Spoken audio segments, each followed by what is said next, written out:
കൃഷ്ണൻ ധർമ്മത്തിൻ്റെ കാവൽക്കാരനോ അതോ ചതിയുടെ രാജകുമാരനോ? ഒരു കാറ്റിൽ, കനപ്പെട്ട മഞ്ഞുതുള്ളിയിൽ, മഴയിളക്കങ്ങളിൽ തകർന്നു പോകാവുന്ന ചിലന്തി വല പോലെയാണ് ജീവിതവും. അപ്പോൾ വാഹനത്തിലെ കൈപ്പിടി പോലെയാണ് ദൈവവിശ്വാസവും, അല്ലേ? ഒരു ഉറപ്പ്. പക്ഷേ നിങ്ങൾക്ക് ഈ കൃഷ്ണൻ്റെ കളി ഒരൽപ്പം കൂടുതലാണ് എന്നെപ്പോഴെങ്കിലും തോന്നിയിട്ടുണ്ടോ? ഭീഷ്മനെ വീഴ്ത്താൻ ശിഖണ്ഡിയെ മുന്നിൽ നിർത്തി, ദ്രോണനെ വീഴ്ത്താൻ അശ്വത്ഥാമാവ് മരിച്ചു എന്ന അർദ്ധസത്യം പറയിപ്പിച്ചു. കേട്ടിട്ടില്ലേ അശ്വത്ഥാമ ഹത ഇതി ഗജ? കർണനെ രഥചക്രം കുടുക്കിയ നിമിഷം ജീവിതത്തിൻ്റെ യവനിക താഴ്ത്തി.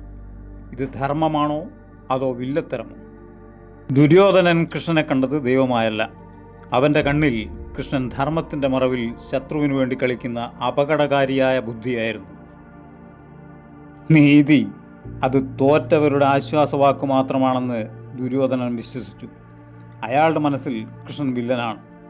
കാരണം കൃഷ്ണൻ ദുര്യോധനൻ്റെ അഹങ്കാരത്തിൻ്റെ പത്തി താഴ്ത്തി. ധർമ്മവും നീതിയുമെന്നത് മറ്റൊരാളുടെ വേദന നമ്മുടെ അകം പൊള്ളിക്കുന്നതാണെന്ന് ദുര്യോധനന് അറിയില്ലായിരുന്നു. കുന്തിയുടെ ഹൃദയത്തിൽ കൃഷ്ണൻ യുദ്ധനീതിയുടെ ചർച്ചയല്ല. കുന്തി പ്രാർത്ഥിച്ചത് വിജയത്തിനായുമല്ല, എൻ്റെ ദുഃഖത്തിൽ നീ കൂടെയുണ്ടായാൽ മതി എന്നാണ്. മക്കൾ ജീവനോടെ തിരികെ വരുമെന്ന ഒരേ ഒരു ആശ്വാസമായിരുന്നു കുന്തിക്ക് കൃഷ്ണൻ. വില്ലനോ? കുന്തിക്ക് ആ ചോദ്യം തന്നെ ഇല്ല.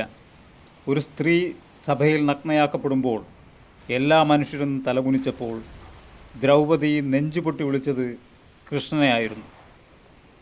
അവർക്ക് കൃഷ്ണൻ സമയത്ത് വന്ന രക്ഷകൻ മാത്രമല്ല, വൈകിയാലും ഒഴിവാകാത്ത നീതി തന്നെയായിരുന്നു.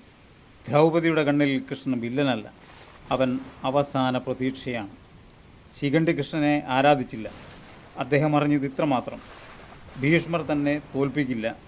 ഇവിടെ ധർമ്മം വ്യക്തിപരമായിരുന്നില്ല, ഇവിടെ ചരിത്രം പൂർത്തിയാവണം. ശിഖണ്ഡിക്ക് കൃഷ്ണൻ വിധിയെ അനുകൂല ദിശയിലേക്ക് തള്ളിമാറ്റുന്ന കൈയായിരുന്നു. അനീതിയുടെ പക്ഷത്ത് നിൽക്കുന്ന ഭീഷ്മധർമ്മം യുദ്ധം നീട്ടിയേക്കാമെന്ന് കൃഷ്ണൻ അറിയാമായിരുന്നു. ഭീഷ്മൻ വധിക്കപ്പെടേണ്ടത് കാലത്തിൻ്റെ ആവശ്യമായിരുന്നു. യുദ്ധഭൂമിയിൽ അർജുനൻ വിറയാർന്ന ശബ്ദത്തിൽ പറഞ്ഞത് ഓർമ്മയുണ്ടോ? എനിക്കറിയില്ല, നീ പറഞ്ഞാൽ ഞാൻ ചെയ്യും. അർജുനന് കൃഷ്ണൻ ദൈവം മാത്രമല്ല, ഉള്ളിൻ്റെ ഉള്ളിലെ ധൈര്യമായിരുന്നു. ഇവിടെ വില്ലനും ഹീറോയുമില്ല. ചെയ്യേണ്ട സമയമായിരുന്നു കൃഷ്ണൻ. സമയമെന്ന അനന്തത. ഗാന്ധാരിയുടെ ശാപവേളയിൽ എല്ലാ ദുരന്തങ്ങളിലും ദുഃഖങ്ങളിലും പുഞ്ചിരി തൂകിയ കൃഷ്ണൻ ഇളംചിരിയോടെ തന്നെ ആ ശാപവും ഏറ്റുവാങ്ങി. യുദ്ധത്തിൻ്റെ അവസാന നിമിഷങ്ങളിൽ ഗാന്ധാരിക്ക് കൃഷ്ണൻ തൻ്റെ മക്കളെ കൊലയ്ക്ക് കൊടുത്തവനായി മാറി. ശരശയ്യയിൽ ബോധാബോധങ്ങളുടെ ഗതിവേഗങ്ങൾക്കിടയിൽ ചുറ്റിലും ഇരുണ്ട നീലനിറം വ്യാപിച്ചു നിൽക്കെ ഭീഷ്മൻ പറഞ്ഞു, കൃഷ്ണ, നീ തന്നെയാണ് കാലം. സൃഷ്ടിക്കുകയും പരിപാലിക്കുകയും അവസാനം എല്ലാം നക്കിത്തുടയ്ക്കുകയും ചെയ്യുന്ന അനന്തമായ കാലം. അപ്പോൾ വില്ലൻ എന്ന ചോദ്യവും തന്ത്രജ്ഞത എന്ന വാക്കും അവിടെ അവസാനിക്കുന്നു. കൃഷ്ണൻ വില്ലനാണോ? നീതിയുടെ നിയമപുസ്തകത്തിലെ കറുപ്പും വെളുപ്പും മാത്രമുള്ള അക്ഷരങ്ങൾ വെച്ചളന്നാൽ ചിലപ്പോൾ അതേ എന്ന് തോന്നാം. എന്നാൽ അധർമ്മത്തിൻ്റെ വലിയ കാടുകളിൽ ധർമ്മത്തിൻ്റെ ഒരു ചെടി നട്ടു നനച്ചു വളർത്താൻ ശ്രമിച്ച ഒരാളായി കണ്ടാൽ കൃഷ്ണൻ അസാമാന്യ തന്ത്രജ്ഞനാണ്. ധർമ്മം എപ്പോഴും വെളുത്ത വസ്ത്രം ധരിച്ച വിശുദ്ധിയല്ല.